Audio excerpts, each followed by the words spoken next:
Assalamualaikum warahmatullahi wabarakatuh. Kembali di mata kuliah Mobile Computing, pertemuan ke-14. Di pertemuan kali ini kita akan membahas tentang security.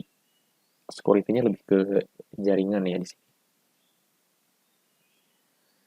Pendahuluannya, keamanan komputer secara umum ini sangat penting untuk mobile computing karena resiko keamanan pada komputer relatif sama dengan resiko keamanan pada mobile computing atau maksudnya, keamanan saat kalian mengakses jaringan atau internet lewat PC, desktop, sama dengan menggunakan smartphone, itu resikonya sama. Bahkan mungkin menggunakan smartphone atau ponsel, itu resikonya bisa lebih tinggi karena biasanya kita login ke WiFi gitu ya, dan WiFi itu bisa di mana saja. Dan biasanya mungkin bisa terjadi pencurian data gitu kalau misalkan kita menggunakan WiFi yang tidak kita kenal. Jadi resikonya bisa lebih besar kalau menggunakan smartphone. Nah, oleh karena itu maka perlu dilakukan pengamanan atau perlu kita mengetahui bahwa memang berselancar di internet itu sangat beresiko terjadinya tindak tindak apa ya? Tindak intoleran terhadap keamanan jaringan, maka kita harus secara sadar diri untuk mengamankan jaringan kita sendiri. Nah, dalam mengamankan jaringan itu ada beberapa aspek yang secara umum sudah diterapkan di dalam cyber security ya. Di antaranya itu ada integritas, kerahasiaan, non-repudiation, sama ketersediaan. Nah, awalnya itu hanya 3 saja, yaitu integritas, kerahasiaan, dan ketersediaan, dan itu dinamakan dengan CIA triad atau antara integritas, kerahasiaan, dan ketersediaan dalam cyber security itu dinamakan dengan CIA triad. Nah, kita bahas satu-satu. Yang pertama adalah integritas. Integritas ini merupakan aspek utama dalam keamanan komputer. Dalam hal ini integritas menyangkut integritas data maupun sistem secara keseluruhan. Yang artinya begini, contohnya. Misalnya kalian membuka sebuah website e-commerce gitu ya misalnya. Lalu kalian berjualan produk. Nah, untuk integritas kalian sebagai penjual gitu ya, maka kalian harus mencantumkan detail produk secara secara utuh gitu. Sehingga para konsumen nanti bisa mengetahui detail produk seperti apa sehingga nanti saat mereka melakukan transaksi dan pembelian itu tidak merasa tertipu karena memang barang yang dikirimkan dengan apa yang dijelaskan di dalam website itu match atau sama. Satu itu integritas. Kemudian misalnya kalian sebagai development atau misalnya administrator software, kemudian kalian sebagai pemegang datanya kan biasanya kalau kalau kita punya aplikasi gitu ya, mereka mendaftar, kemudian artinya kita kan punya data-data para konsumen kita gitu ya. Nah, dengan kita menjaga keamanan, privasi mereka itu sudah dinamakan dengan integritas. Nah, salah satu contoh yang melanggar integritas dulu kita pernah tahu adanya kasus kebocoran data Facebook, di mana sekitar 87 juta lebih akun dijual gitu ya ke salah satu perusahaan gitu untuk kepentingan politik waktu itu akan dilaksanakan pemilihan presiden di Amerika Serikat. Nah, kemudian bocor data Facebook gitu ya. Jadi privasi atau data-data para pengguna itu menjadi tersebar ke pihak ketiga. Nah, berarti itu integritasnya dilanggar oleh pihak Facebook. Sehingga keamanannya patut dipertanyakan. Itu salah satunya. Itu yang dinamakan dengan integritas. Lalu yang kedua ada kerahasiaan. Nah, kerahasiaan data diperlukan untuk memastikan hanya penerima yang sah saja yang dapat menerima data. Selain penerima yang sah, tidak dapat mencari data tersebut karena mekanisme perlindungan akses data. Contoh penerapan kerahasiaan di dalam aplikasi adalah akses data. Maksudnya, kalau kalian bikin aplikasi gitu ya, kemudian kan nanti suka ada autentifikasi user. Maksudnya, kalau admin tuh bisa masuk ke administrator. Kalau user biasa dia tidak masuk ke halaman adminnya. Jadi yang user itu cuma bisa melihat data, mengecek data tanpa bisa merubah data. Kalau admin biasanya merubah data dan itu dinamakan dengan kerahasiaan gitu ya. Jadi ada hak akses, gitu. Hak akses untuk admin, hak akses untuk user, hak akses untuk pelanggan, hak akses untuk produsen. Nah, itu dinamakan dengan kerahasiaan. Nah, kalau sekarang untuk keamanan menggunakan kerahasiaan ada yang dinamakan dengan eh, validasi dua faktor kayak di WhatsApp gitu kan. Kayak di WhatsApp kan kalau kalian bisa mengaktifkan validasi dua faktor di mana saat kita akan login, kita kan harus memasukkan username dan password. Nah, kalau kalian mengaktifkan validasi keamanan dua faktor, saat kalian memasukkan username dan password, kemudian si aplikasinya akan melakukan autentifikasi dengan mengirimkan pesan kode melalui SMS maupun email. Nah, itu dua faktor. Jadi walaupun nanti orang ada yang tahu username dan password kita, mereka tetap tidak bisa login karena mereka harus tahu kode yang dikirimkan kepada penggunanya melalui SMS maupun email. Itu dinamakan dengan kerahasiaan. Itu aspek keamanan yang kedua. Lalu ada aspek keamanan yang ketiga, yaitu non-repudiation, yang merupakan kondisi di mana pengirim tidak dapat salah menolak pengiriman data. Contohnya itu adalah saat kita bertransaksi misalnya. Saat kita bertransaksi, kita jual beli online, kemudian kita kan ada check out gitu ya, kemudian nanti ada history. Nah, si history itu adalah sebagai non-repudiation. Artinya, jika nantinya si pembeli ini merasa dicurangi oleh penjual karena mereka misalkan kita pesannya dua tapi dikirimnya satu misalkan. Nah, kita bisa menggugat karena ada histori pembelian sebelumnya. Gitu. Nah, itu bisa dinamakan dengan non-repudiation. Makanya kalau di BSI kan biasanya admin suka suka meminta mengirimkan screenshot pembukti pembayaran gitu ya saat kalian misalkan bayar kuliah atau bayar seminar, struk pembayarannya dikirim ke admin. Nah, itu adalah salah satu uh,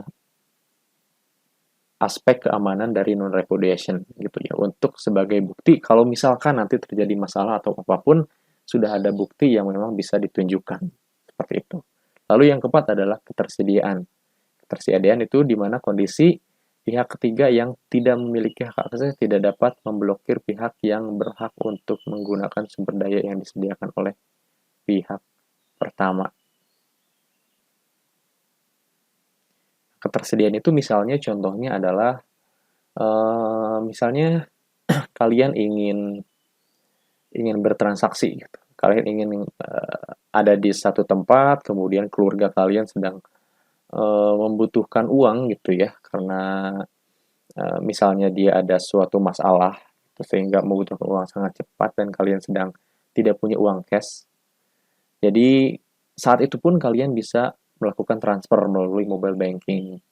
Dan kalau misalkan mobile bankingnya down, maka berarti ketersediaannya itu tidak ada. Nah, kalau saat itu kalian bisa langsung transfer, berarti ketersediaannya baik. Seperti itu. Atau misalkan kalian belanja online, kemudian kalian hanya punya satu, maksudnya kalian tidak punya apa ya, tidak punya akun bank untuk transfer, maka biasanya si di akun di akun jual beli itu ada bisa bayar lalu melalui Alfa atau Indomaret untuk memudahkan para pembeli untuk bertransaksi. Nah, itu juga ditambahkan dengan ketersediaan itu.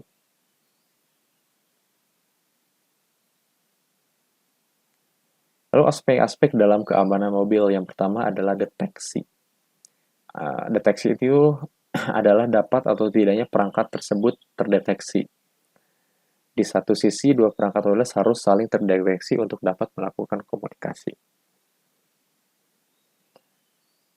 Nah, ini adalah salah satu bentuk keamanan gitu ya. Jadi, sekarang kan di smartphone sudah ditambahkan seperti GPS atau perangkat location gitu ya. Jadi, kalau misalkan kalian kehilangan smartphone, kalian tetap bisa melacaknya karena sudah ada faktor keamanan deteksi gitu. Atau misalkan kalian ingin melacak seseorang di GPS, itu kan bisa saling saling saling mengaktifkan satu sama lain untuk GPS-nya, maka kalian bisa saling mengetahui di mana lokasi kalian berada. Lalu yang kedua adalah keterbatasan sumber daya. Sumber daya yang terbatas menjadi fokus dalam pengembangan mobile computing. Dengan begitu menjaga agar sistem mobile tetap ringan dan sekecil mungkin merupakan aspek yang sangat penting. Karena kalau misalkan sumber dayanya itu terus-terusan ada gitu ya, orang bisa dengan mudahnya masuk ke akun ke ranah privasi kita. Karena kalau kalian pergi ke satu situs, biasanya ada situs yang meminta untuk mengakses kayak kalau di smartphone ya, mengakses kamera, mengakses kontak dan sebagainya. Nah, itu harus ada keterbatasan gitu, harus dengan seizin kita. Apakah pihak ketiga bisa mengakses atau tidak, itu harus ada validasi. Kalau tidak ada, hanya bisa langsung lost gitu, mengakses kontak, kamera dan sebagainya, maka itu bisa beresiko data kita dicuri dan disalahgunakan. Maka harus ada keterbatasan sumber daya. Lalu yang ketiga adalah intercept. Berbeda dari keamanan komputer, keamanan pada mobil lebih rentan terhadap intercept sinyal karena berbasis wireless. Sinyal pada wireless dikirim melalui flare sehingga receiver dapat menginterupsi sinyal tersebut. Ya, mungkin phishing salah satunya. Jadi kalau kalian berada di satu tempat, kemudian kalian menghemat kuota dan ada jaringan wireless yang sepertinya free bisa digunakan, harus hati-hati. Karena mungkin bisa saja itu sebagai pancingan untuk mencuri data kalian atau apapun. Jadi kalian harus mengantisipasi hal-hal seperti itu. Jangan sampai kalian bisa tergoda untuk masuk ke sembarang jaringan yang kalian temukan atau terdeteksi di sekitar kalian. Gitu ya. Nah, pendekatan keamanan mobil yang pertama ada pembatasan sinyal. Untuk melindungi data, langkah pertama yang dapat dilakukan adalah membatasi sinyal. Lalu yang kedua, melakukan enkripsi dengan merubah dalam kode-kode tertentu. Gitu ya. Password itu kenapa harus bintang-bintang-bintang-bintang, atau misalkan di database passwordnya itu menjadi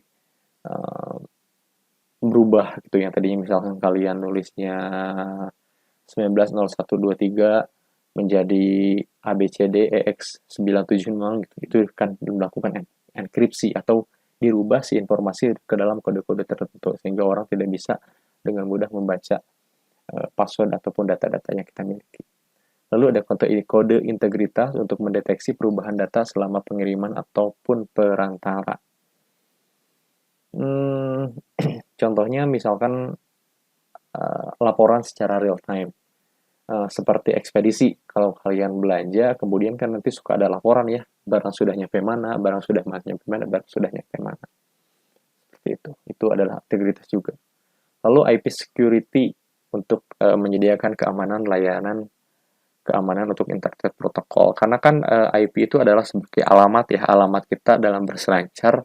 Jadi orang bisa mengidentifikasi kita berasal dari jaringan mana melalui melalui internet protokol ini. Nah, untuk bisa tidak dikenali supaya orang tidak mudah mengetahui kita di mana, salah satunya adalah menggunakan VPN. Tapi ya kalian juga harus hati-hati itu kalau menggunakan VPN karena ada beberapa VPN gratis yang memang bisa menjebak ataupun memang digunakan untuk ngecuri data kita. Atau misalkan kalian terpaksa menggunakan komputer orang lain gitu ya saat kalian tidak membawa smartphone atau komputer dan kalian harus mengakses email atau misalkan melakukan transaksi perbankan dan kalian harus menggunakan komputer asing, komputer orang atau di warnet dan sebagainya, maka sekarang kan web browser sudah ada mode incognito ya atau mode privat. Saran dari saya adalah gunakanlah mode privat tersebut atau mode incognito tersebut. Karena dengan menggunakan mode incognito, maka si web browser tidak akan menyimpan histori apa yang kalian lakukan selama kalian menggunakan web browser tersebut. Itu untuk mengamankan data-data kalian. Nah, ada beberapa macam kode integritas. Yang pertama ada checksum, kode integritas yang sederhana dan ditransmisikan bersama dengan pengerima data. Lalu ada cryptographically secure cache, kode integritas yang melakukan sedikit perubahan pada inputan dengan menghasilkan perubahan yang besar pada hasilnya. Dan yang ketiga adalah missile containment kode atau macam-macam. Kode integritas yang sama dengan secure hash, hanya saja Magic Authentic Code menambahkan kunci rahasia di dalamnya. Jadi itu adalah ketiga kode integritas bisa yang ada saat ini gitu ya. Kalian bisa cek itu apa, cryptography itu contoh seperti dan Magic Authentic Code itu contohnya seperti apa. Lalu ada lagi keamanan pada Bluetooth. Yang pertama ada non-secure. Perangkat dalam mode non-secure tidak melakukan prosedur dengan keamanan apapun. Mode ini diperuntukkan bagi perangkat yang digunakan oleh banyak orang, seperti printer, kayak sharing printer gitu ya, bisa menggunakan keamanan seperti itu. Lalu service level enforced security dan link level enforced security. Itu adalah beberapa keamanan yang bisa kalian lakukan. Jadi saran dari saya, jika kalian menggunakan atau berselancar di internet, yang pastikan kalian tetap harus menjaga privasi data kalian. Jangan sampai misalkan kalian menggunakan media sosial, kemudian tergoda untuk ada kuis tebak kepribadian, kalian harus login terhadap suatu situs, kemudian harus memasukkan email, lebih baik dihindari supaya tidak terjadi pencurian data. Atau misalkan kalian harus bertransaksi di komputer asing, menggunakan mode privasi dan sebagainya, dan jangan sampai kalian mudah untuk tergiur masuk ke dalam jaringan yang tidak kalian kenal. Oke? Nah, pokoknya banyak hal yang bisa dilakukan untuk mengamankan data pribadi kita, khususnya di media sosial ya. Apalagi kan kalau di Facebook itu setting default privasinya tidak untuk menjaga privasi kita, karena kan Facebook itu 90% penghasilannya itu didapatkan dari iklan. Jadi sekarang kan banyak orang yang berjualan di Facebook. Nah, kalau mereka pengen jualan, dan Facebook itu bisa menargetkan kepada siapa saja si iklan ini akan dipromosikan. Nah, itu kan dapatnya berarti dari data-data kita. Nah, berarti data kita kan privasinya tidak terlalu diutamakan, karena Facebook butuh data-data kita untuk menyebarkan iklan-iklan yang dibayarkan oleh para pengiklan kepada konsumen-konsumennya atau target-targetnya. Jadi hati-hati lah, jangan sampai kalian karena merasa ini akun sendiri, maka kalian memasukkan keseluruhan data kalian secara detail gitu. Sebaiknya dihindari. Oke, seperti itu pertemuan ke-11 tentang security. Kalian bisa cari lagi referensi-referensi yang lain, dan tetap belajar dan terus berkarya. Wassalamualaikum warahmatullahi wabarakatuh.